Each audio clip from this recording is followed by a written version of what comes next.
193 देशांपैकी साधारणतः 123 देशांमध्ये 3.5 कोटी भारतीय राहतात. 30 लाख भारतीयांची गरज रशियाला आहे. पुढच्या 10 वर्षांमध्ये जगाला सगळ्यात जास्त ह्युमन रिसोर्स प्रोव्हाइड करणारा देश कोणता असेल तर तो भारत असेल. एका तासाची तुम्हाला इंग्लंडमध्ये साधारणतः 5 पाऊंड मिळतात. ते क्रूड तेलाची किंमत ही $1 जर वाढली तर वर्षापोटी भारताला $1 अब्ज फटका बसतो. गेल्या 20 वर्षांपासून अमेरिका सातत्याने प्रयत्न करतोय भारताबरोबर संबंध सुधारण्यासाठी. डोनाल्ड ट्रम्पचा जेव्हा दुसरा टर्म सुरू झाला तेव्हा सगळ्यात मोठा बदल घडून आला की त्यांनी चायनाला शत्रू मानणं थांबवलं. डोनाल्ड ट्रम्पने असं ठरवलं की आपण अमेरिकेला मेक इन अमेरिकाच्या अंतर्गत अमेरिकेला उद्योग प्रधान देश बनवायचं आणि त्यासाठी अमेरिकेत प्रॉडक्ट तयार करायचे आणि इतर देशांमध्ये विकायचे. पण आयात शुल्क किती लावायचं, त्याची मर्यादा काय असावी हे विश्व व्यापार संघटना ठरवते. पण डोनाल्ड ट्रम्पने ते सगळे नियम धाब्यावर बसवले. ॲग्रिकल्चरमध्ये, डेअरीजमध्ये, फिशरीजमध्ये आपण अजिबात कॉम्प्रोमाइज करत नाही.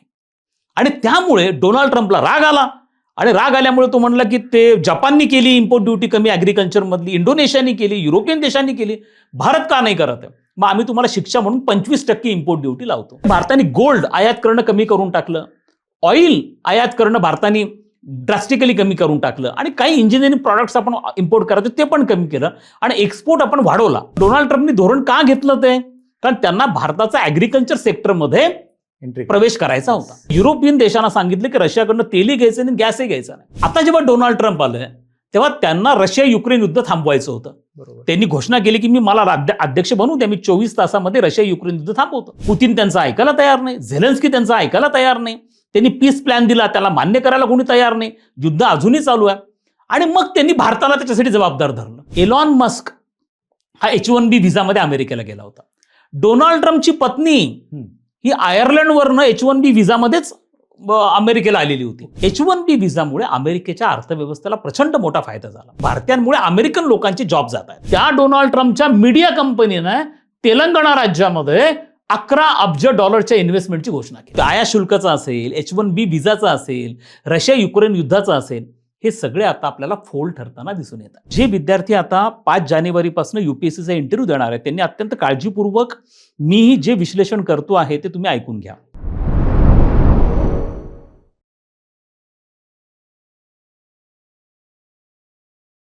नमस्कार, मी किरण निंभोरे आणि आपण पाहताय वास्तव कट्टा.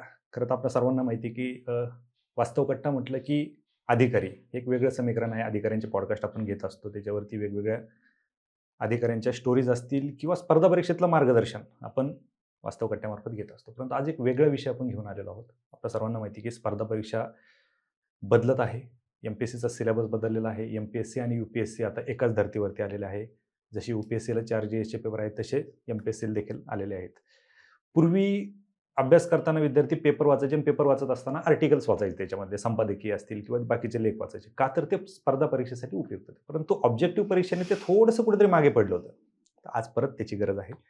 त्याच्यामुळे तसेच गेस्ट आणणं देखील गरजेचं होतं. आज आपल्यासोबत आंतरराष्ट्रीय ज्या काही घडामोडी घडतात हे जे विश्लेषण आपण पाहत असतो त्या विश्लेषणामध्ये जे नाव आघाडीवरती असतं ते डॉक्टर शैलेंद्र देवळानकर सर आपल्यासोबत आहेत. सर वास्तव कट्ट्यावरती आपलं खूप खूप नमस्कार. नमस्कार. खरं तर नाम में सब कुछ है. नाव सर, स्पर्धा परीक्षेचा प्रत्येक विद्यार्थी हा तुम्हाला ओळखतो, त्याच्यामुळे तुमची ओळख प्रत्येकाला आहे, पण एक तुमच्याविषयी बाकी गोष्टी देखील माहिती असणं विद्यार्थ्यांना गरजेचं आहे.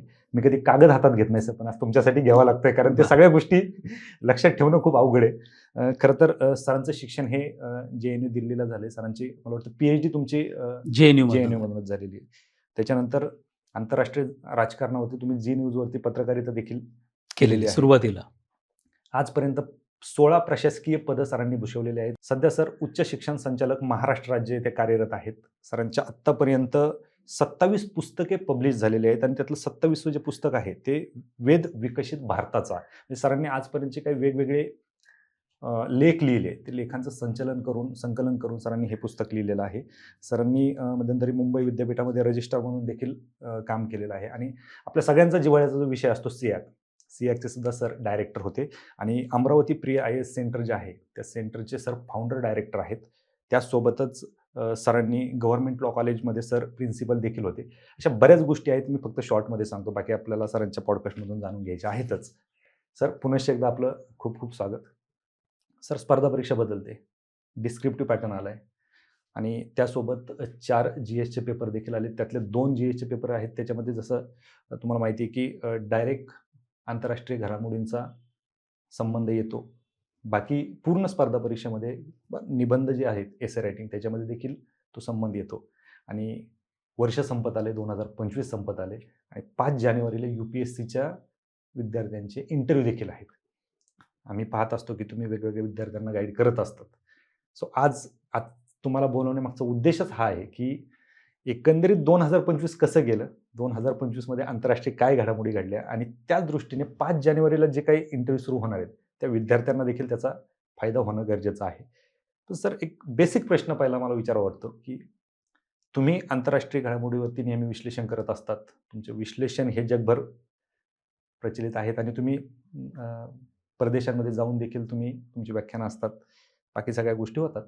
तर याची नक्की गरज काय आहे महाराष्ट्रातल्या किंवा भारतातल्या विद्यार्थ्यांना ह्या सगळ्या गोष्टींची जाणीव करून घेण्याची, काय अभ्यास करण्याची गरज काय नक्की? किरण, प्रथमतः तुम्हाला नमस्कार आणि स्पर्धा परीक्षेची संपूर्ण राज्यामध्ये तयारी करणाऱ्या आपल्या युवक वर्गाला देखील अत्यंत मनपूर्वक नमस्कार आणि तुम्हाला सगळ्यांना तुमच्या अभ्यासासाठी शुभेच्छा देखील. मला असं वाटतं की जसा उल्लेख तुम्ही आता केलेला आहे की MPSCची एकूणच परीक्षेची जी रचना आहे ती आता UPSCच्या आधारावरती करण्यात आलेली आहे बरोबर. आणि केवळ त्यामुळेच जागतिक घडामोडी विद्यार्थ्यांनी समजून घेणं किंवा परराष्ट्र धोरणातल्या घडामोडी विद्यार्थ्यांनी समजून घेणं हे गरजेचं नाही आहे, तर सर्वसामान्य लोकांनी देखील ह्या जागतिक घडामोडी समजून घेणं गरजेचं आहे. ते का गरजेचं आहे की आपण जर बघितलं तर आज आंतरराष्ट्रीय समुदायामध्ये 193 देश आहेत. बरोबर. 193 देशांपैकी साधारणतः 123 देशांमध्ये 3.5 कोटी भारतीय राहतात. म्हणजे आपली जर लोकसंख्या 142 कोटी आहे त्यापैकी साधारणतः 3.5 कोटी भारतीय हे परदेशात राहतात, ज्यांना NRIs आपण म्हणतो, नॉन रेसिडेंट इंडियन्स. आणि हे प्रतिवर्षी भारताला जे पैसा पाठवतात त्याला फॉरेन रेमिटन्स म्हणतात. हा संपूर्ण आशिया खंडामध्ये सगळ्यात जास्त फॉरेन रेमिटन्स स्वीकारणारा भारत हा आशिया खंडातला एकमेव देश आहे, सगळ्यात मोठा देश आहे. प्रतिवर्षी साधारणतः $125 अब्ज फॉरेन रेमिटन्स आपल्याला ह्या भारतीयांकडनं मिळतो. क्या बात. आणि हे जे भारतीय आहेत हा पैसा जो आहे RBI मध्ये बॉन्डच्या रूपाने असतो आणि तो काही प्रमाणामध्ये आपल्या अर्थव्यवस्थेला स्थैर्य प्रदान करण्यामध्ये महत्त्वाचं योगदान देतो. आज तुम्ही बघत असाल की मोठ्या प्रमाणावरती भारतीय मुलं, युवक हे परदेशामध्ये जाण्याच्या मानसिकतेमध्ये असतात आणि परदेशामध्ये देखील भारतीयांची मागणी प्रचंड मोठ्या प्रमाणावरती आहे. नुकतंच रशियाचे राष्ट्राध्यक्ष व्लादिमीर पुतीन भारताच्या भेटीवरती येऊन गेले. बरोबर. आणि त्यामध्ये एक वर्कर्स मोबिलिटी ॲग्रीमेंट झाला आहे. त्यानुसार साधारणतः पुढच्या 10 वर्षांमध्ये 30 लाख भारतीयांची गरज रशियाला आहे. आणि मग हे अगदी ड्रायव्हर्सपासून तर मेडिकल इंजिनिअरिंग प्रोफेशनपर्यंत प्रोफेसर, रिसर्चर, सायंटिस्ट या सगळ्यांची त्यांना गरज आहे.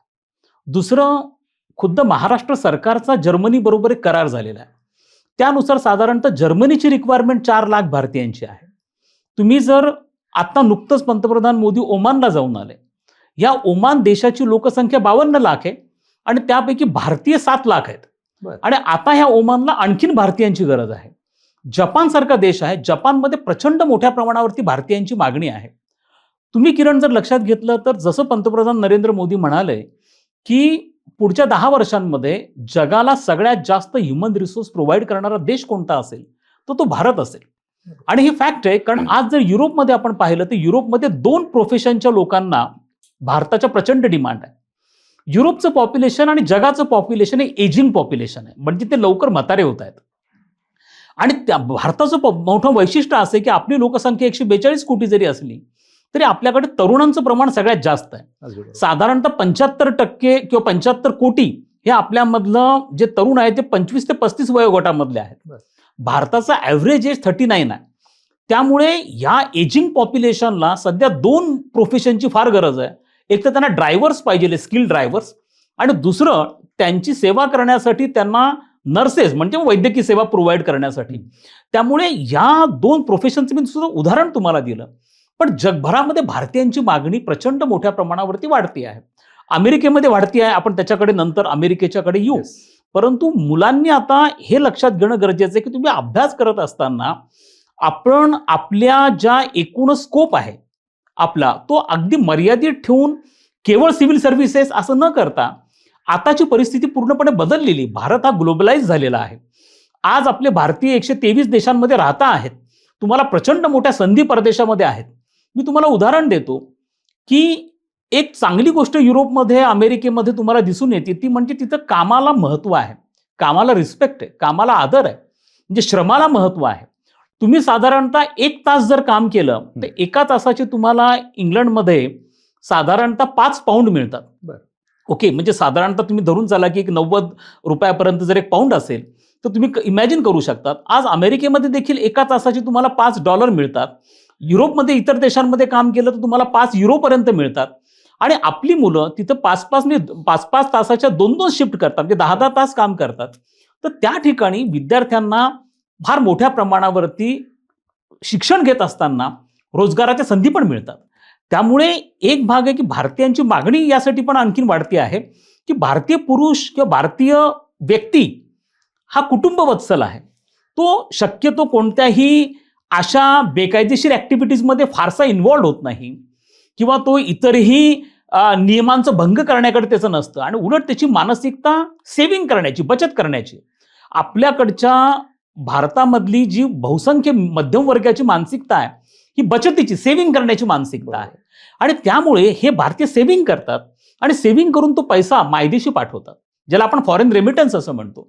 त्यामुळे मी युवकांना असं आव्हान करेल की तुम्ही ह्या कोणत्या कोणत्या संधी इतर देशांमध्ये भारतीयांसाठी आहेत आणि ते जरुरी नाही आहेत की त्या अगदी हायली स्किल्ड प्रोफेशनल असले पाहिजे. तुम्ही सेमी स्किल्डमध्ये जरी असाल तरी तुम्हाला प्रचंड मोठ्या संधी आहेत आणि याचा स्टडी करणं हे प्रत्येकाने गरजेचं आहे. दुसरं, तुमच्या आंतरराष्ट्रीय संबंध आणि परराष्ट्र धोरण हे तुमच्या जीवनावश्यक घडामोडींचा भाग बनलेला आहे. बरोबर. आता तुम्ही कोणती गोष्ट घ्या, अगदी उदाहरण आपण दिलं, तेलाचं उदाहरण आपण घेऊ. आपण जे पेट्रोल आणि डिझेल वापरतो या भारत आपल्या गरजेच्या साधारणतः 70% तेल आयात करतो. बरोबर. आपण जे तेल आयात करतो आपल्या तेलाचा मुख्य स्रोत जो होता तो इस्लामिक देश होते, पश्चिम आशिया होता. याच्यामधनं विशेष करून इराक, सौदी अरेबिया, कुवेतकडनं आपण प्रामुख्याने जो आपल्याकडे नॅचरल गॅस आहे LNG आपण प्रामुख्याने घेत असतो. इराण काही प्रमाणामध्ये आपल्याला तेल द्यायचं, पण आता सध्या इराणकडनं आपण तेल घेणं बंद केलं. तर आता मात्र रशियाकडनं आपण तेल घ्यायला सुरुवात केली, त्याच्याकडे आपण थोडंसं नंतर येऊ. पण बघा तुम्ही, ही जी तेलाची पुरवठा साखळी आहे ही पुरवठा साखळी जर डिस्टर्ब झाली, म्हणजे जर इस्लामिक देशांमध्ये काही दहशतवादी हल्ले झाले, काही नागरी कलह झाले, युद्ध झाले, सिव्हिल वॉर ज्याला आपण म्हणतो, किंवा आता इस्रायल पॅलेस्टाईन सारखा संघर्ष तो जर वाढला तर याचा तेलाच्या पुरवठा साखळीवरती परिणाम होतो. आणि तो झाला की मग जागतिक बाजारपेठेमध्ये तेलाच्या किमती वाढल्या, क्रूड ऑइलच्या ज्या प्रति बॅरल असतात. मी तुम्हाला सांगतो की जागतिक बाजारपेठेमध्ये क्रूड तेलाची किंमत ही $1 जर वाढली तर वर्षापोटी भारताला $1 अब्ज फटका बसतो. बापरे. ज्या वेळेला रशिया युक्रेन युद्ध सुरू झालं होतं त्यावेळेला 24 फेब्रुवारी 2022ला जागतिक बाजारपेठेमध्ये तेलाची किंमत ही $69 प्रति बॅरल होती. जी नेक्स्ट मंथला म्हणजे मार्च 2024 मध्ये ती साधारणतः $117 प्रति बॅरल झाली होती. तुम्ही इमॅजिन करा किती प्रचंड मोठा फटका हा भारतीयांना बसू शकला असता. आणि तुमच्याकडचा चहा, म्हणजे टपरीवरती आपण जो चहा घेतो त्याची किंमत देखील तेलाशी निगडीत आहे. त्यामुळे आपल्याला ह्या गोष्टी लक्षात घेणं फार गरजेचं आहे. आणि एक शेवटचा मुद्दा मी तुम्हाला सांगतो की आता एक प्रकारची प्रचंड मोठी स्पर्धा भारतीय पालकांमध्ये आहे आणि ती आपल्या पाल्याला, आपल्या मुलाला परदेशात शिकवायला पाठवण्यासाठी.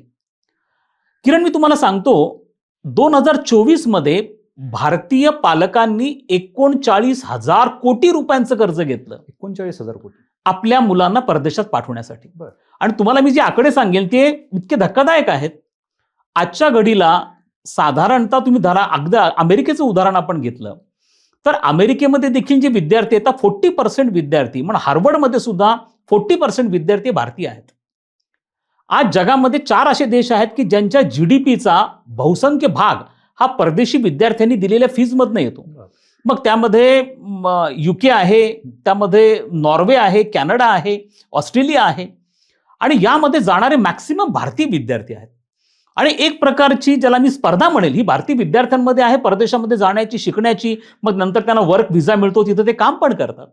त्यामुळे मुलांनी स्पर्धा परीक्षांची तयारी जरूर करावी आणि याच्या माध्यमातून तुम्हाला जगभराचं ज्ञान तुम्हाला मिळत असतं आणि त्याचा फायदा घेऊन परदेशामध्ये देखील आपल्याला अत्यंत उत्तम रोजगाराच्या संधी येत्या काळामध्ये कशा निर्माण होणार आहेत त्याचा पण अभ्यास करणं मुलांनी गरजेचं आहे असं मला वाटतं. अगदी बरोबर. सर, ॲक्च्युली तुम्ही ह्या ज्या गोष्टी सांगितल्या आणि शेवट करताना तुम्ही हे सांगितलं की स्पर्धा परीक्षेच्या विद्यार्थ्यांनी याचा विचार करणं गरजेचं आहे. एकतर स्पर्धा परीक्षेचा विद्यार्थी याच्यातून बाहेर पडत नाही आणि दुसरी गोष्ट, ह्या ज्या गोष्टी तुम्ही सांगितल्या ह्या 90% स्पर्धा परीक्षेच्या विद्यार्थ्यांना माहीत नसतात, कदाचित आज आपल्या माध्यमातून त्या विद्यार्थ्यांपर्यंत पोहोचतील. सर, बोलताना आपण तेलावरती बोललो, तेलावरती विषय चालू होता आणि रशियाच्या तेलावरती तुम्ही आला होतात. नक्की रशियाचं तेल आणि त्या तेलामुळे मध्यंतरी अमेरिकेचे राष्ट्रपती डोनाल्ड ट्रम्प यांनी जे काही H-1B व्हिसा असेल त्याच्यावर घातलेली बंधनं, त्याच्यानंतर आपलं आयात निर्यात शुल्क जे वाढवलं त्यांनी, ह्या सगळ्या गोष्टींवरती खूप कन्फ्युजन होतं विद्यार्थ्यांमध्ये. बऱ्याच जणांना हाच प्रश्न पडतो की नक्की आयात शुल्क वाढवलं म्हणजे काय केलं, तेलाचा आणि आयात शुल्काचा काय फरक, रशियाकडून तेल आपण घेतलं काय, अमेरिकेकडून घेतलं काय परिणाम होतो हे कोणाला माहीत नाही. बऱ्याच जणांच्या मनामध्ये हाही प्रश्न असतो, आपण जर बाहेरून तेल आयात करतो तर आपण तेल निर्यात पण करतो. खूप कन्फ्युजन असतं विद्यार्थ्यांमध्ये. काय नक्की डोनाल्ड ट्रम्प यांनी जो, आपण थोडंसं स्टेप बाय स्टेप जाऊयात, डोनाल्ड ट्रम्प यांनी जो काही H-1B व्हिसा याच्यावरती ज्या काही अटी घातल्या होत्या, नक्की काय होतं हे प्रकरण? हे बघा, आपण तुम्ही म्हणलात त्याप्रमाणे मी अत्यंत सोप्या भाषेमध्ये स्पर्धा परीक्षांच्या तयारी करणाऱ्या विद्यार्थ्यांसाठी, कारण ज्यांचे 5 जानेवारीपासून इंटरव्ह्यू सुरू होत आहेत Yes, UPSCचे UPSC. आणि साधारणतः 5 जानेवारीपर्यंत फेब्रुवारी एंडपर्यंतची जी बॅच आहे, आता आपण बघितलं तर स्पर्धा परीक्षांच्या मुलाखतींमध्ये जवळपास 20 ते 25% प्रश्न हे फॉरेन अफेअर्सवरती विचारले जातात. बरोबर.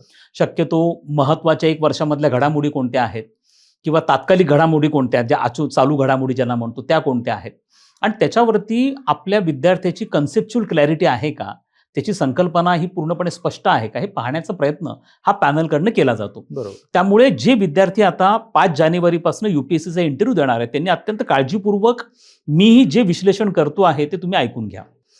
अमेरिकेमध्ये डोनाल्ड ट्रम्प हे 20 जानेवारी 2025ला राष्ट्राध्यक्ष बनले. बरोबर. आता त्यांना राष्ट्राध्यक्ष बनवून साधारणतः 11 महिने पूर्ण झालेत. पुढच्या महिन्यामध्ये 20 जानेवारीला 1 वर्ष त्यांना पूर्ण होईल. बरोबर. डोनाल्ड ट्रम्प अमेरिकेचे राष्ट्राध्यक्ष दुसऱ्यांदा बनते. पहिल्यांदा ते 16 ते 20 मध्ये अमेरिकेचे राष्ट्राध्यक्ष होते. या वेळेला झाल्यानंतर प्रामुख्याने त्यांच्या प्राथमिकता ज्या होत्या, प्रायोरिटीज होत्या परराष्ट्र धोरणातल्या, त्या बदलल्या. आपण हे पाहिलं पाहिजे की गेल्या 20 वर्षांपासून अमेरिका सातत्याने प्रयत्न करतोय भारताबरोबर संबंध सुधारण्यासाठी. ते का बरं? कारण अमेरिकेचं मुख्य चॅलेंज किंवा आव्हान हे चायना आहे, चीन आहे आणि अमेरिकेला आशिया प्रशांत क्षेत्रामध्ये आपला जो प्रभाव वाढवायचा आहे त्याच्यामधला सगळ्यात मोठा अडथळा चीन होता आणि त्यामुळे चीनचा सामना कसा करायचा या दृष्टिकोनातून अमेरिकेचं हे अधिकृत धोरण होतं की भारताला बढावा देणं, भारताला चालना देणं आणि ते चीनचा काउंटरवेट म्हणून, म्हणजे चीनला कोण बॅलन्स करू शकेल तर तो भारत आहे आणि म्हणून भारताला सर्वतोपरी मदत करणं, आर्थिक असेल, लष्करी असेल, यासाठी 20 वर्ष अमेरिकेने जाणीवपूर्वक प्रयत्न केले. कारण चायना त्यांचं मेन आव्हान होता. परंतु डोनाल्ड ट्रम्पचा जेव्हा दुसरा टर्म सुरू झाला तेव्हा सगळ्यात मोठा बदल घडून आला की त्यांनी चायनाला शत्रू मानणं थांबवलं. त्यामुळे चायना हा त्यांच्यासाठी स्पर्धक आहे, पण चायना एनिमी नाही, कॉम्पिटिटर आहे, पण चायना एनिमी नाही आहे. आणि त्यामुळे भारताचं जे पारंपरिक महत्त्व अमेरिकेच्या परराष्ट्र धोरणातलं होतं ते काही प्रमाणामध्ये ट्रम्पच्या काळात कमी झालं. हा पहिला मुद्दा कन्सेप्च्युअली मुलांनी समजून घ्यावा. दुसरा मुद्दा असा आहे की जेव्हा डोनाल्ड ट्रम्पनी सत्तासूत्र हातामध्ये स्वीकारली 20 जानेवारी 2025ला, तेव्हा जगामध्ये सगळ्यात अर्थव्यवस्थेच्या दृष्टिकोनातून, आकाराच्या दृष्टिकोनातून आपण विचार केला तर जगातली सगळ्यात मोठी अर्थव्यवस्था अमेरिकेची आहे.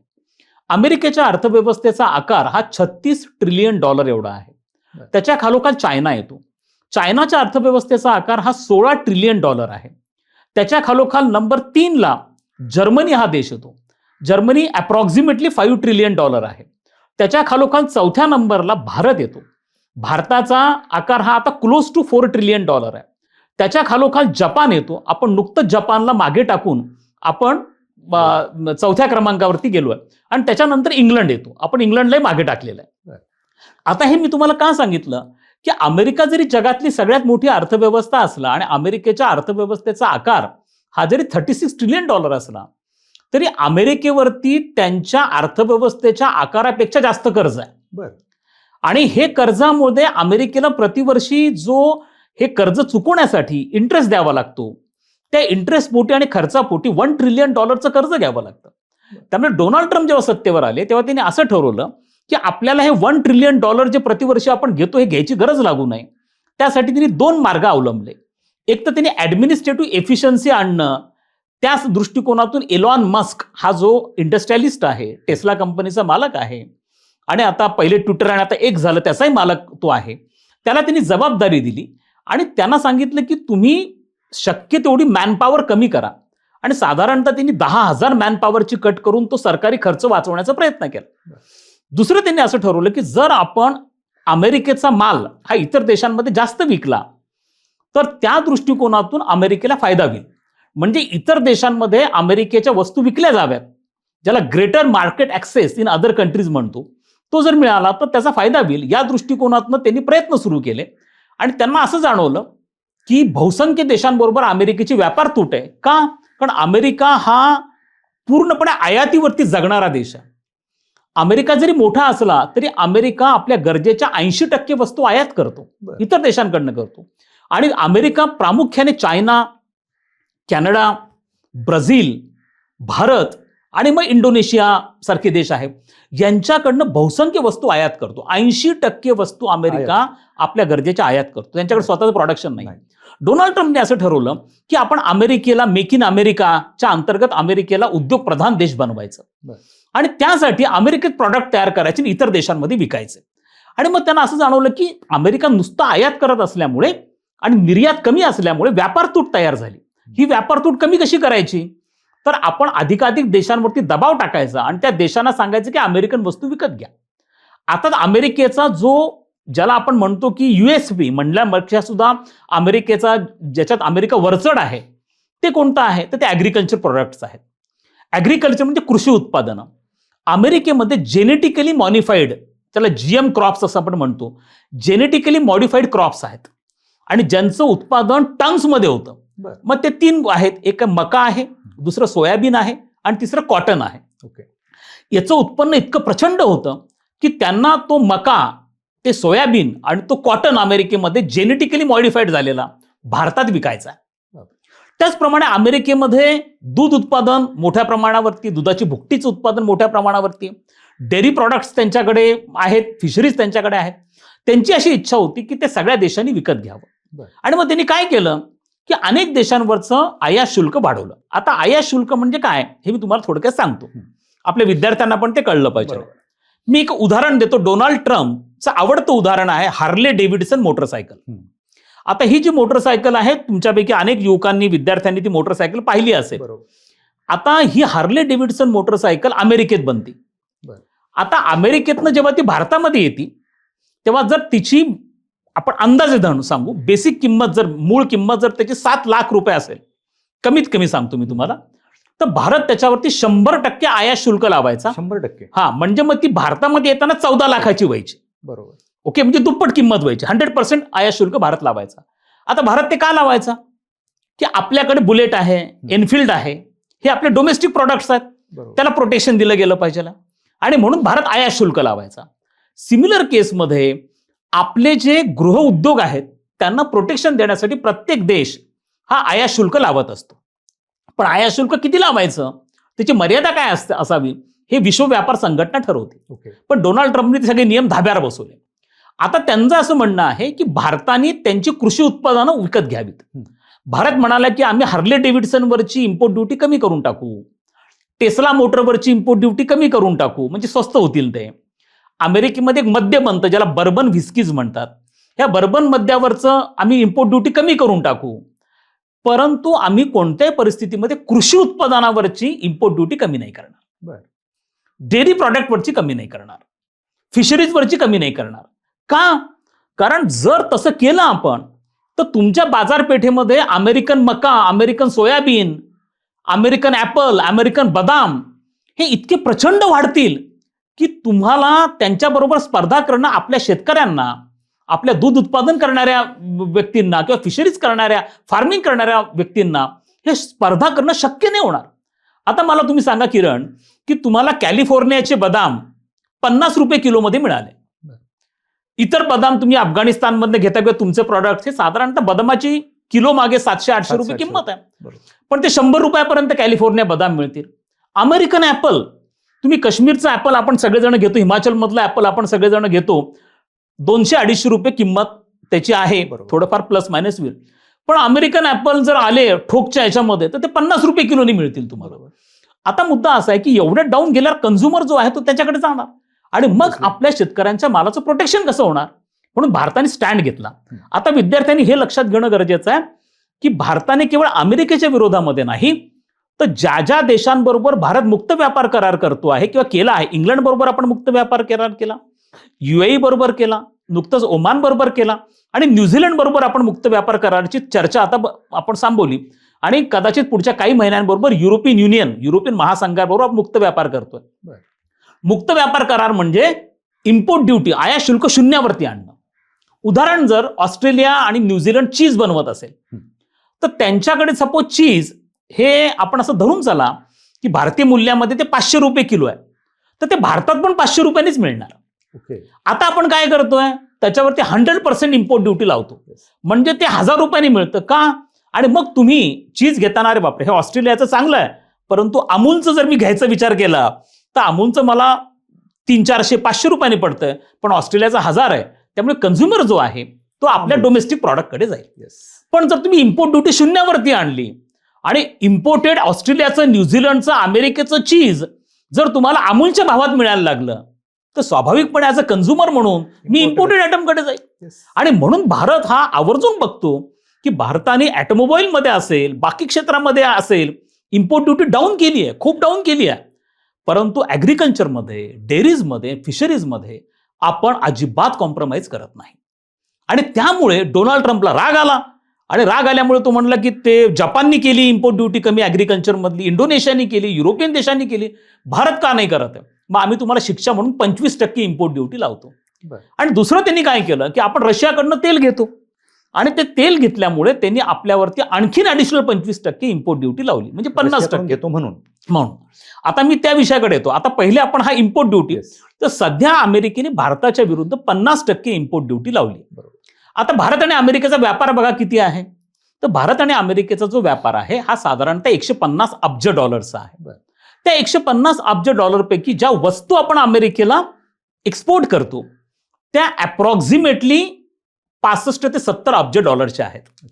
त्यापैकी हा जो इम्पोर्ट ड्युटी त्यांनी वाढवलेली आहे त्याचा परिणाम साधारणतः 4 सेक्टरवरती होणार आहे.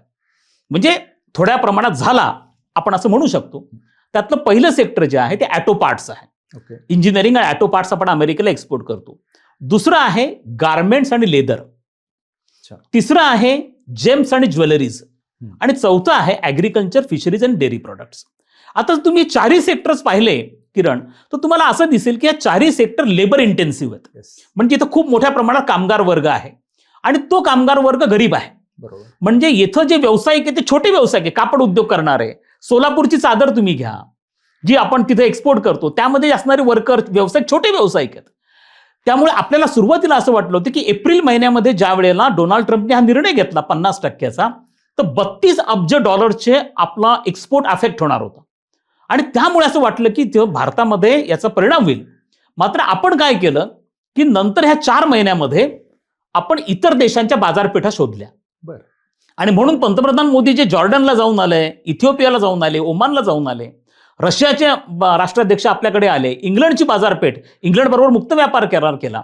त्यामुळे जो कपडा आपला अमेरिकेला नाही गेला, लेदर प्रॉडक्ट अमेरिकेला नाही गेले किंवा तिथे इम्पोर्ट ड्युटी वाढली, त्यामुळे तो सगळं आपण डायव्हर्ट इतर देशांमध्ये केलं. त्यामुळे त्याचा परिणाम फार झाला असं म्हणता येणार नाही. आकडेवारी अशी सांगते की साधारणतः ऑक्टोबर महिन्यामध्ये भारताची एकूण व्यापार तूट म्हणजे इम्पोर्ट आणि एक्सपोर्ट मधला जो फरक आहे ती $41 अब्ज होती. ती कमी होऊन नोव्हेंबर महिन्यामध्ये $25 अब्ज झाली. म्हणजे जवळपास ती 16 अब्जांनी कमी झाली. कारण भारताने 3 गोष्टी आयात करणं कमी करून टाकलं आणि एक्सपोर्ट प्रचंड वाढवला. बरोबर. आता त्यामध्ये भारताने गोल्ड आयात करणं कमी करून टाकलं, ऑइल आयात करणं भारताने ड्रास्टिकली कमी करून टाकलं आणि काही इंजिनिअरिंग प्रॉडक्ट्स आपण इम्पोर्ट करायचो ते पण कमी केलं आणि एक्सपोर्ट आपण वाढवला. साधारणतः नोव्हेंबर महिन्यामध्ये आपण 38 अब्ज डॉलरचा एक्सपोर्ट केला. बरोबर. हे मी तुम्हाला का सांगतोय की डोनाल्ड ट्रम्पच्या ह्या धोरणाचा भारतात फारसा परिणाम हा झालेला नाहीये. पण डोनाल्ड ट्रम्पनी धोरण का घेतलं ते? कारण त्यांना भारताचा ऍग्रिकल्चर सेक्टरमध्ये एंट्री प्रवेश करायचा होता आणि त्यामुळे त्याला आपण अडून बसल्यामुळे आपल्याला शिक्षा देण्यासाठी ते केलं. आता मी रशियन तेलाकडे येतो. मित्रांनो, लक्षात घ्या की भारत, जसं मी सुरुवातीला, भारत आपल्या गरजेच्या 80% तेल आयात करतो. आपल्या आयातीचे मुख्य स्रोत हे पश्चिम आशिया, ज्याला मिडल ईस्ट असं देखील म्हणतात, बरोबर, इस्लामिक देश आहेत, ज्यांचं नाव मी घेतलं होतं, Saudi Arabia, Iraq, UAE, Qatar, okay, आणि काही प्रमाणात इराण. आता इराणकडनं आपण घेणं बंद केलं. आपण आपल्या याच्या जवळपास 69% त्यांच्याकडनं घ्यायचो. दरम्यानच्या काळात काय झालं, आता आपण ज्या घेतो तेलाच्या किमती ज्या आहेत ह्या प्रामुख्याने जागतिक बाजारपेठेमध्ये ज्या तेलाच्या किमती आहेत त्याच्यानुसार भारतातल्या तेलाच्या किमती ह्या ठरतात आणि त्या तेलाच्या किमती प्रति बॅरल असतात. बरोबर. ॲव्हरेज जी किंमत आहे ती $70 प्रति बॅरल, कधी प्लस मायनस झालं तर $75 प्रति बॅरल पद्धतीने ती जाते. आता 3 वर्षांपूर्वी जेव्हा रशिया युक्रेन युद्ध सुरू झालं 24 फेब्रुवारी 2022ला, त्याचा मी उल्लेख केला की त्यावेळेला जागतिक बाजारपेठेमध्ये तेलाची किंमत जी होती ही साधारणतः $69 आसपास होती, जी त्याच्या नेक्स्ट मंथमध्ये, मार्चमध्ये एकदम $117 झाली. मी जसं तुम्हाला सांगितलं की $1 जरी किंमत वाढली बॅरलची तर वर्षापोटी आपल्याला होणारं नुकसान हे 1 अब्जचं असतं. आता मला सांगा की जगामधल्या सगळ्याच देशांना तो त्रास झाला, कारण रशिया हा तेलाचं उत्पादन करणारा एक प्रमुख देश आहे. बरोबर. साधारणतः प्रतिवर्षी, असं प्रति दिवशी, जर आपली एकूण जगामध्ये जे तेलाचं उत्पादन होतं त्याच्या ऑलमोस्ट 10% हे रशिया प्रोड्यूस करतो. 10% रशियाकडे होतं. आता त्याच्यामध्ये साधारणतः 3 प्रकारचे ऑइल्स आहेत जगामध्ये. एक जे ऑइल आहे ज्याला ब्रेंट क्रूड ऑइल म्हणतात. जे ब्रेंट क्रूड ऑइल म्हणजे जे पश्चिमी इस्लामिक देश, ओपेक कंट्रीज ज्याला म्हणतो, ते जे तेलाचं उत्पादन करतात त्याला ब्रेंट क्रूड ऑइल असं म्हणतात. त्याच्यानंतर अमेरिका म्हणजे टेक्सास जे प्रोड्यूस करतं ते एक प्रकारचं, दुसऱ्या प्रकारचं ऑइल आहे. आणि तिसरं ज्याला उराल म्हणतात, उराल म्हणजे रशिया जे प्रोड्यूस करतो त्याला उराल ऑइल म्हणतात. अशा 3 प्रकारचे जागतिक बाजारपेठेमध्ये 3 प्रकारचे तेल आहेत. आता यांच्यामध्ये स्पर्धा असते. अनेक पश्चिमी इस्लामिक देश काय करतात, तेलाचं उत्पादन कमी करून टाकतात आणि त्यामुळे तेलाची किंमत जागतिक बाजारपेठेमध्ये वाढते. आता त्यांची मोनोपोली तयार झालेली आहे. जर रशियावरती हे युद्ध सुरू झाल्यानंतर आर्थिक निर्बंध टाकले की रशियन तेल कोणीच घ्यायचं नाही, मग रशियन तेल कोणी घ्यायचं नाही तर मोनोपोली कोणाची झाली? सगळ्या ब्रेंट क्रूड ऑइलची झाली. आणि त्यामुळे ब्रेंट क्रूड ऑइलची किंमत जबरदस्त वाढली आणि ती वाढल्यामुळे जगाची चिंता वाढली. आता प्रॉब्लेम असा झाला की युरोपियन देश, आपल्या तेलाचा मुख्य स्रोत रशिया आहे.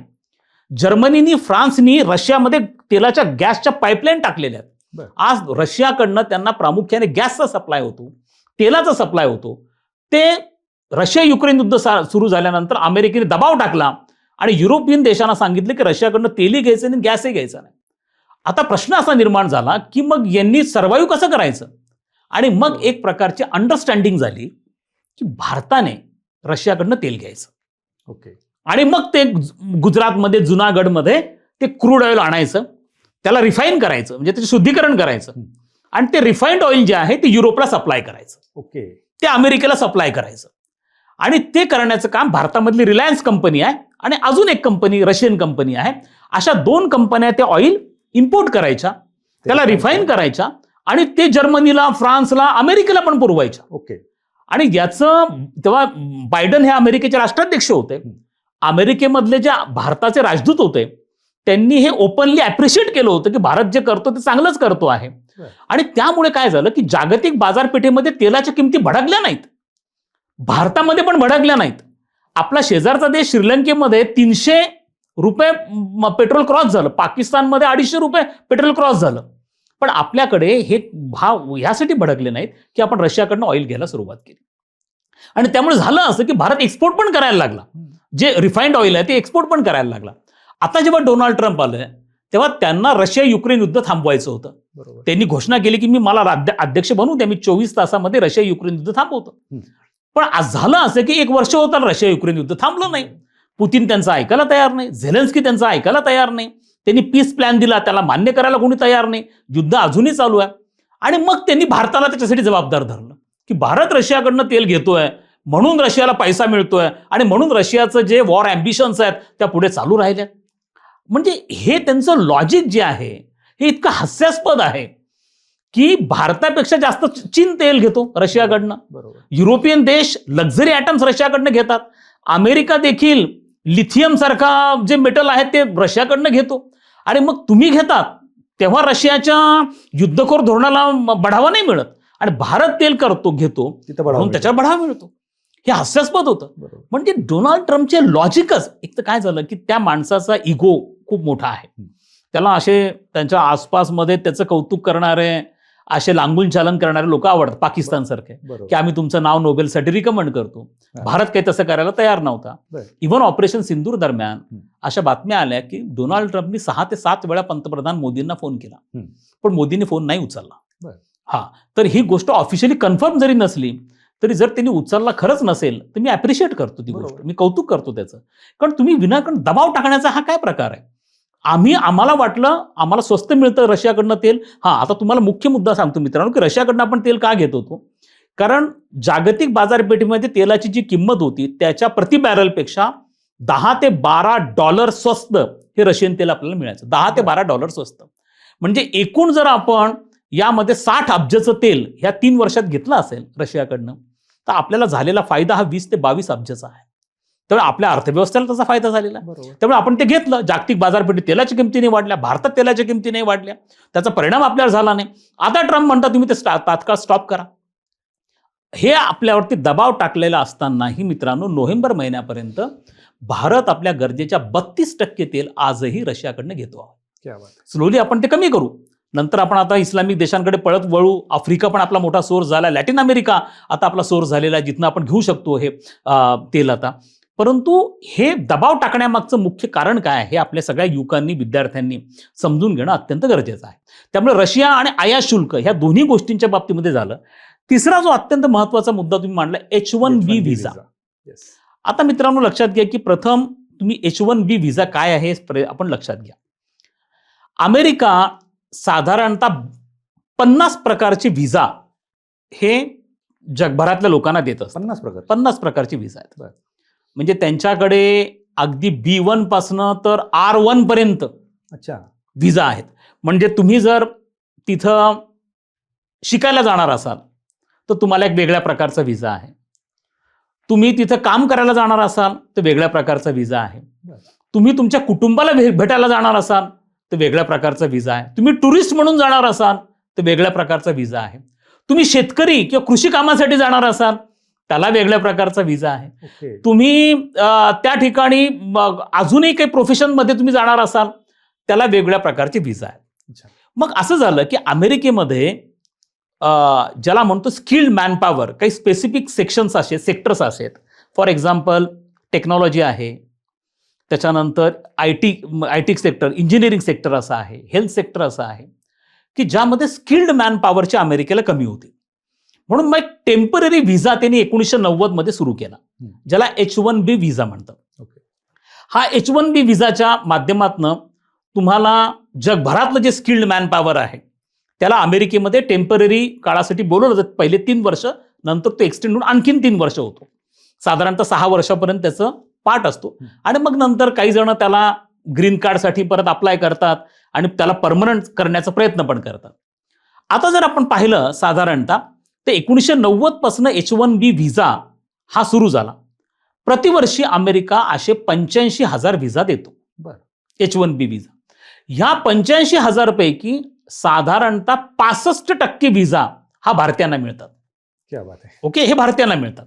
आणि ज्या कंपन्या ते मागवतात म्हणजे प्रतिवर्षी कंपन्या आपली मागणी नोंदवतात. म्हणजे मी मायक्रोसॉफ्टचा असेल तर मायक्रोसॉफ्ट सांगेल आम्हाला 15,000 H1B व्हिसा भारतातनं पाहिजेत कॅन्डिडेट्स. ओके. मग उद्या ॲमेझॉन असेल, ॲमेझॉन म्हणेल की आम्हाला एवढे पाहिजेत, गुगल म्हणेल आम्हाला एवढे पाहिजेत. आणि मग TCS म्हणेल, TCSचं पण तिकडे ब्रँचेस आहेत. आणि मग ते आपली मॅनपॉवरची रिक्वायरमेंट नोंदवतात आणि तिथं लॉटरी सिस्टम असते आणि त्या लॉटरी सिस्टममध्ये त्याच्यानुसार तुमची लॉटरी निघाली की तुम्ही तिथं जाऊ शकता. ओके. आता काय होतं याच्यामुळे की झाला असा मुद्दा की याचा फायदा अमेरिकेला फार मोठा झाला. जर 1990 पासून आपण पाहिलं तर साधारणतः अमेरिकेला म्हणजे ह्या कंपन्या ज्या आहेत ज्या सगळ्या H1B व्हिसाच्या अंडर मॅनपॉवर अट्रॅक्ट करतात त्यांना प्रतिवर्षी होणारा फायदा हा साधारणतः 85 अब्ज डॉलर्सचा आहे आणि त्या अमेरिकेला जो टॅक्स देतात तो साधारणतः 35 अब्जाचा आहे. म्हणजे अमेरिकेला किती प्रचंड मोठा फायदा या H1B व्हिसाचा होतो. एलॉन मस्क हा H1B व्हिसामध्ये अमेरिकेला गेला होता. डोनाल्ड ट्रम्पची पत्नी ही आयर्लंडवरनं H1B व्हिसामध्येच अमेरिकेला आलेली होती आणि आपल्याकडे तर तुम्हाला सत्या नडेलापासून सगळेजण भारतीय जे आहेत मेनली हे सगळेजण H1B व्हिसामध्ये तिथे गेले होते. H1B व्हिसामुळे अमेरिकेच्या अर्थव्यवस्थेला प्रचंड मोठा फायदा झाला. आता काय झालंय की डोनाल्ड ट्रम्पनी या H1B व्हिसावरती रेस्ट्रिक्शन आणायला सुरुवात केली. त्यांची जी रिपब्लिकन पक्ष त्यांचे जे ॲडवायझर आहेत ते असं म्हणतात की याच्यामुळे स्थानिकांचे जॉब जात आहेत. आता किरणजी मी तुम्हाला सांगतो की अमेरिकेमध्ये पॅकेजेस असतात वर्षाचे साधारणतः $2 लाख हे एका स्किल्ड एम्प्लॉईचं पॅकेज असतं. पण आता झालं काय की ह्या कंपन्या काय करायला लागल्या मग ॲमेझॉन असेल मायक्रोसॉफ्ट असेल गुगल असेल आपल्याकडचे जे फ्रेशर्स आहेत IIT मध्ये पासआउट झाले IIM मधनं पासआउट झाले आता फ्रेशर्सला एवढ्या मोठ्या पगाराची सुरुवातीची त्यांची आवश्यकता नाही. मग त्यांनी काय केलं की 65,000 ॲन्युअली म्हणजे वर्षाचा $65,000 तर 85,000 $1 लाख असे पण सॅलरीचे पॅकेज ऍक्सेप्ट करायला सुरुवात केली आणि काम मात्र ते प्रचंड करतात भारतीय. त्यामुळे या कंपन्या काय करायला लागल्या या लोकांना कमीत कमी सॅलरीमध्ये घ्यायला लागल्या आणि त्या घेत असल्यामुळे अमेरिकेमध्ये मात्र अमेरिकन जे मानसिकता आहे लोक आहेत ते साधारणतः $1.5 लाख प्रति वर्षाला याच्या खाली शक्यतो निगोशिएशनला येत नाहीत. पण ह्या लोकांना $60,000 मध्ये भारतीय मिळायला लागले. त्यामुळे प्रचंड भारतीयांची मागणी वाढली आणि भारतीय तिथे जायला लागले आणि त्यामुळे तिथं वातावरण असं तयार केलं गेलं की भारतीयांमुळे अमेरिकन लोकांचे जॉब जात आहेत. आणि मग त्यांनी आता असं केलं की त्याच्यावरती रेस्ट्रिक्शन आणले. त्याची फीस जी होती पहिले $960 होती. $960 त्या H1B व्हिसाचे आणि ती कोण घ्यायचे म्हणजे तुम्ही एम्प्लॉयर आहात आणि मी एम्प्लॉई आहे. तुम्ही मायक्रोसॉफ्ट आहात आणि तुम्हाला माझी गरज आहे तर $960 मायक्रोसॉफ्ट भरायची ओके अमेरिकन गव्हर्नमेंटला. तर आता झालं की त्यांनी काय केलं की ती 960 वरनं फी $1 लाख केली. Direct $1 lakh okay. आता $1 लाख झाल्यानंतर ते पैसे तुम्हाला भरायचे मला तर भरायचे नाही आहेत ते एम्प्लॉयरला भरायचे आणि त्यामुळे त्यांनी पहिला दणका असा मारला की त्यांनी फीस वाढवून टाकली. त्यामुळे मग ते लोक म्हणायला की आता मी एखाद्या व्यक्तीला भारतामधनं डॉक्टर शैलेंद्र देवाणकरांना मी पहिले $65,000 वर्षाला पगारावर नुसतं घ्यायचो आता त्यांना हायर करायला मला $1 कोटी सुरुवातीला भरावे लागतील. तर मी 10 वेळा विचार करेन. मग मी म्हटलं ठीक आहे मी स्थानिकचाच व्यक्ती घेतो. तर पहिले त्यांनी तो पाठ केला. आता त्यांनी काय केलं की ही लॉटरी सिस्टम जे मुलं निवडले जायची आपली ती लॉटरी सिस्टम स्क्रॅप केली. आता त्यांनी वेज सिस्टम केली वेज बेस्ड सिलेक्शन सिस्टम केली. म्हणजे काय की साधारणतः वेज 1 वेज 2 वेज 3 वेज 4 आणि वेज 5 म्हणजे हायली स्किल्ड. आता जो वेज 5 वाला आहे ज्याचा सॅलरी साधारणतः $2.5 लाख प्रति वर्षाला आहे त्याला जास्त प्रेफरन्स दिला जावा अशा स्वरूपाच्या तरतुदी केल्या त्याला जास्त चान्स दिले. त्यामुळे जेणेकरून 65,000 75,000 प्रतिवर्ष डॉलरला जे मुलं हायर करून तिकडे जायचे ते आता कमी होतील. आणि त्यामुळे त्यांनी भारतीय तिथे जाऊ नये यासाठी प्रचंड प्रयत्न सुरू केलेत. आणि त्याच्यासाठी एक बाब लक्षात ठेवणं गरजेचं की डोनाल्ड ट्रम्पला याच्या माध्यमातून 10 लाख अमेरिकन लोकांसाठी जॉब क्रिएट करायचा. पण आता अमेरिकन कंपन्या असं म्हणतायत की त्यांना माहिती आहे की मूळ अमेरिकन जो नागरिक आहे तो काही ह्या कामासाठी जसं जेवढं भारतीय काम करतात तेवढं अमेरिकन काम नाही करत. आणि त्याच्या व्हिम्स आणि फॅन्सीज खूप आहे. तो शनिवार रविवार काम नाही करणार त्याचे कामाचे तास त्याला लिमिटेड पाहिजे. भारतीय किती काम करायला तयार आहे. शनिवार रविवार त्यांना एखाद्या खेड्यामध्ये तुम्ही अमेरिकेमधल्या बसवा आणि त्याचं मुख्यालय केंटकीमध्ये असेल आणि त्याचं ऑफिस कुठेतरी दुसरीकडे असेल ब्रँचमध्ये घरात बसून तो काम करेल. आणि त्याच्या व्हिम्स फॅन्सीज नाही आहे. तो कोणत्या इलिगल ऍक्टिव्हिटीमध्ये वगैरे जात नाही. तो कोणत्याही गाडीचे ट्रॅफिकचे रूल्स फारसे ब्रेक करत नाही. तो कुटुंब वत्सल माणूस आहे. आणि त्यामुळे अमेरिकन लोकांचे जॉब मॅक्सिमम भारतीयांकडे जायला लागले. आणि त्याचा त्रास डोनाल्ड ट्रम्पला व्हायला लागला आणि म्हणून त्यांनी त्याच्यावरती बंधनं आणायला सुरुवात केली. आता काय झालं की ह्या ज्या कंपन्या ज्या भारतीय लोकांना घ्यायच्या त्यांनी असं ठरवलं की ठीक आहे, भारतीयाने तिकडे येऊ नये, आम्ही तुमच्याकडे येतो. म्हणून ॲमेझॉन असेल, गुगल असेल, मायक्रोसॉफ्ट असेल यांनी साधारणतः मागच्या महिन्यामध्ये जवळपास $110 अब्ज इन्व्हेस्टमेंट या भारतामध्ये डिक्लेअर केल्यात. बापरे. त्या आता आंध्र प्रदेशमध्ये, बँगलोरमध्ये, तेलंगणामध्ये येत आहेत. आणि विशेष म्हणजे डोनाल्ड ट्रम्पची एक मीडिया कंपनी आहे, त्या मीडिया कंपनीने $11 अब्ज हे तेलंगणामध्ये इन्व्हेस्ट करण्यासाठी त्यांनी डिक्लेअर केलं. डोनाल्ड ट्रम्पच्या कंपनी ज्यांनी भारताविरुद्ध आयात शुल्क लावलं, त्या डोनाल्ड ट्रम्पच्या मीडिया कंपनीने तेलंगणा राज्यामध्ये $11 अब्ज इन्व्हेस्टमेंटची घोषणा केली. आणि त्यामुळे ह्या कंपन्यांना भारताची गरज असणे, कंपन्या भारतात यायला लागल्या, म्हणजे ते जॉब एक्सपोर्ट करायला लागले आता. बरोबर. हे लक्षात घ्या. हे मी तुम्हाला यासाठी सांगितलं की डोनाल्ड ट्रम्पचे जे निर्णय होते, आयात शुल्काचा असेल, H1B व्हिसाचा असेल, रशिया युक्रेन युद्धाचा असेल, हे सगळे आता आपल्याला फोल ठरताना दिसून येतात. त्यामुळे मी आजच्या तुमच्या याच्यामध्ये हा प्रामुख्याने H1B व्हिसा, तुमचा आयात शुल्क, रशियाकडनं आपण तेल का घेतोय, ह्या गोष्टी प्रामुख्याने पॅनलमध्ये तुम्हाला प्रश्न विचारले जाऊ शकतात. तुमच्या MPSCच्या UPSCच्या मेन्समध्ये प्रश्न विचारले जाऊ शकतात, एसेमध्ये प्रश्न विचारले जाऊ शकतात.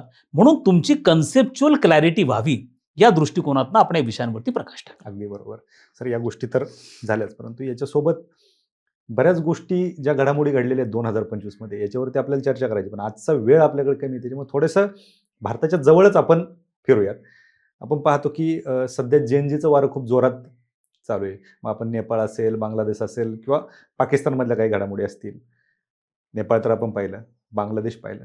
थोडंसं आपण बांगलादेशकडे येऊयात, शेजारी.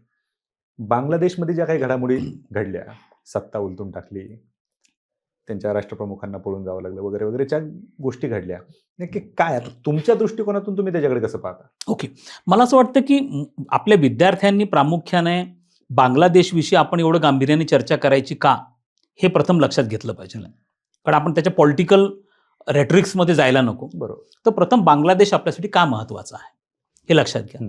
बांगलादेशचं जे लोकेशन आहे ते स्ट्रॅटेजिकली भारतासाठी फार महत्त्वाचं आहे. बरोबर. म्हणून आपण त्याला बे ऑफ बेंगॉल असं म्हणतो. ओके, आता मुद्दा असा आहे की बांगलादेशचं लोकेशन म्हणजे बांगलादेश हा आपल्या शेजारी देशांपैकी एकमेव असा देश आहे की ज्याच्याबरोबर भारताची 4000 किलोमीटरची सीमारेषा आहे. 4000. आणि ती सीमारेषा, सगळ्यात मोठी सीमारेषा आपली बांगलादेश बरोबर आहे. जेवढी चीन बरोबर पण नाहीये, पाकिस्तान बरोबर पण आपली नाहीये. आपली जी पाकिस्तान बरोबरची सीमारेषा आहे त्याला LOC असं आपण म्हणतो, आणि जी LOC आखली गेलेली आहे, त्याच्याविषयी करार झालेले आहे. चीन बरोबरची जी सीमारेषा त्याला आपण LAC म्हणतो, कारण ती आखली गेलेली नाहीये. त्यामुळे ज्या ठिकाणी चीनचा ऍक्च्युअल कंट्रोल आहे आणि ज्या ठिकाणी भारताचा ऍक्च्युअल कंट्रोल आहे ती सीमारेषा मानली जाते. त्याला म्हणून LAC, line of actual control असं म्हणतात. आणि जी बांगलादेश बरोबर आहे ती सीमारेषेचं वैशिष्ट्य असं आहे की तिच्यामध्ये फेन्सिंग म्हणजे कुंपण पूर्णपणे टाकलं गेलेलं नाही. का? कारण बांगलादेश आपला मित्र देश होता.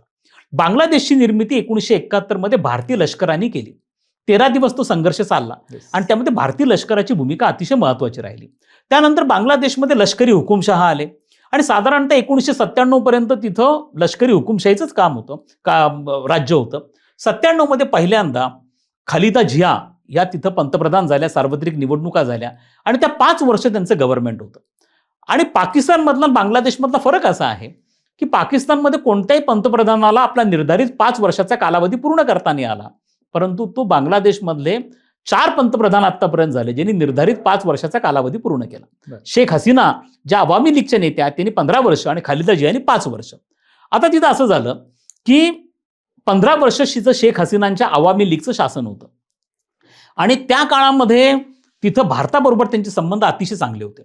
आपले जे उत्तर पूर्वेचे राज्य 7 राज्य आहेत, त्या राज्यामध्ये काही राज्यांमध्ये फुटीरतावादी चळवळी, उल्फासारख्या संघटना आहेत.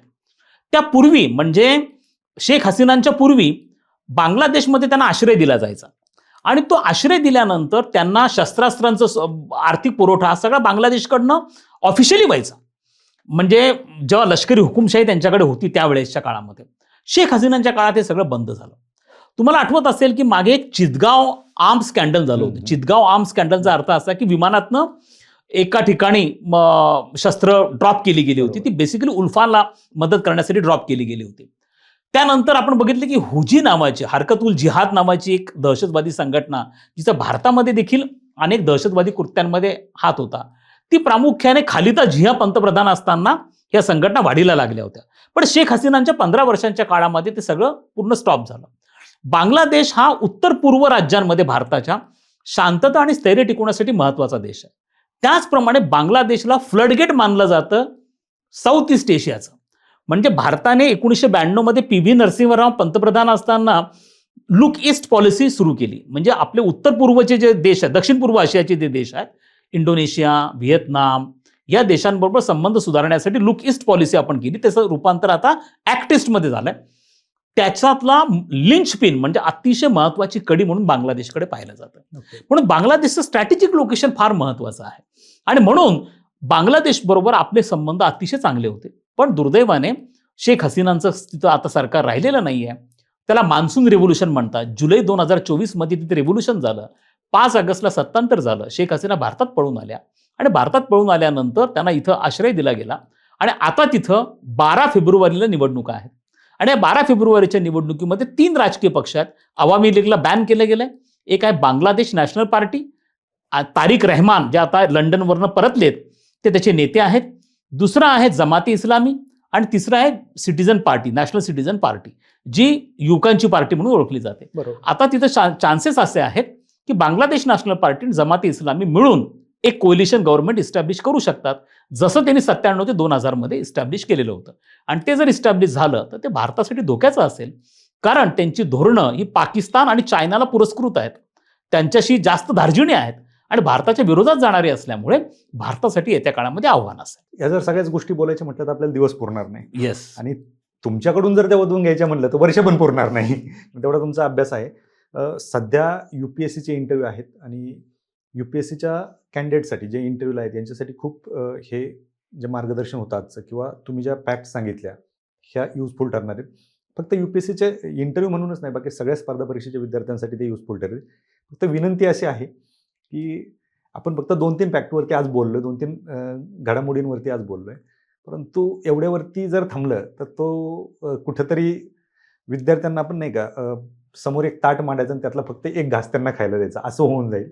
तर ते न होता माझी तुम्हाला या सगळ्या विद्यार्थ्यांच्या वतीने आणि वास्तवकट्ट्याच्या वतीने विनंती असेल की आपण जर याची एक सिरीज सुरू केली आणि जर विद्यार्थ्यांचे आता याच्यामध्ये बरेच काही मागण्या येतील, काही कमेंट्स येतील, काही सजेशन्स येतील विद्यार्थ्यांचे की या गोष्टींवरती बोला, त्या गोष्टींवरती बोला, नवीन घडामोडी घडतात त्या गोष्टींवरती त्यांच्या अपेक्षा वाढणार आहेत, तुमच्याकडूनही वाढतील आणि आमच्याकडूनही वाढतील. त्याच्यामुळे विनंती अशी आहे की जर आपण आजचा हा जो काही पॉडकास्ट करतो याच्यामध्ये ज्या गोष्टींवरती बोलतोय त्यात जर कंटिन्यू केलं, याच्यावरती जर एक सिरीज तुम्हाला विनंती करतो की तुमच्या मार्फत जर ती सुरू झाली तर निश्चित त्याचा आमच्या स्पर्धा परीक्षेच्या विद्यार्थ्यांना फायदा होईल.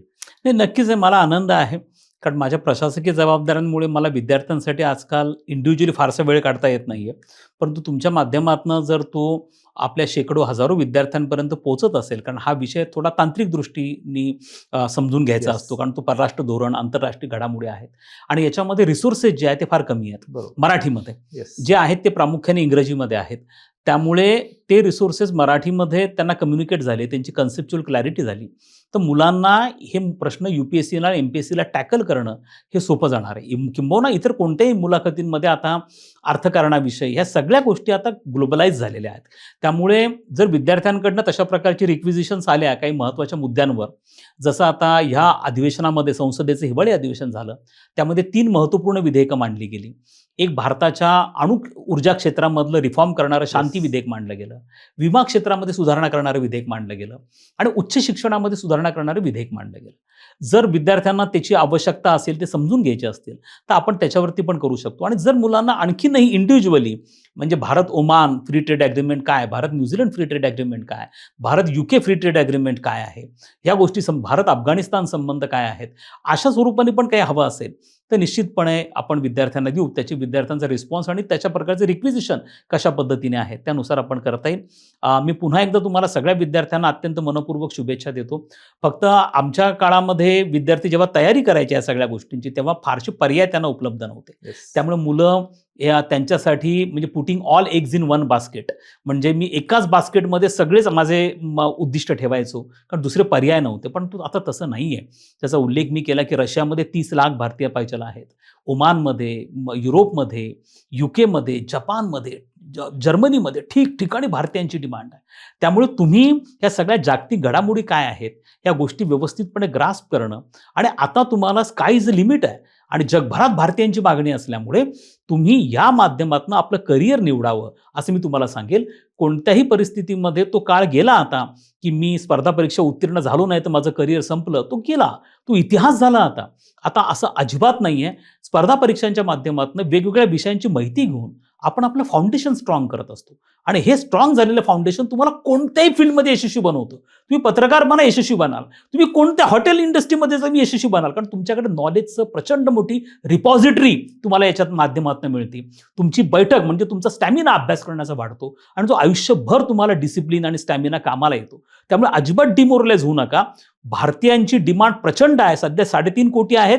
पुढच्या 10 वर्षांमध्ये 7 ते 8 कोटी भारतीय परदेशात काम करणार आहेत आणि त्यामुळे तुम्हाला प्रचंड मोठ्या संधी भविष्यामध्ये आहेत.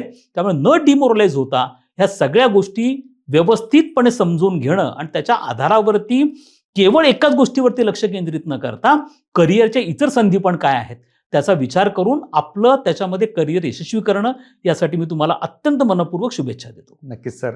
खरं तर हा देखील तेवढाच मोलाचा सल्ला होता आणि भविष्यामध्ये सर मला वाटतं इंटरव्ह्यू सुरू व्हायच्या आधी आणखीन एक आपण सेशन घेऊयात, नक्की ज्याच्या मार्फत विद्यार्थ्यांना त्या UPSCच्या इंटरव्ह्यूमध्ये फायदा होईल. आणि पुन्हा एकदा विनंती करतो की आपण ही सिरीज कंटिन्यू करूयात. आज नक्की तुमचं नक्की थांबूयात.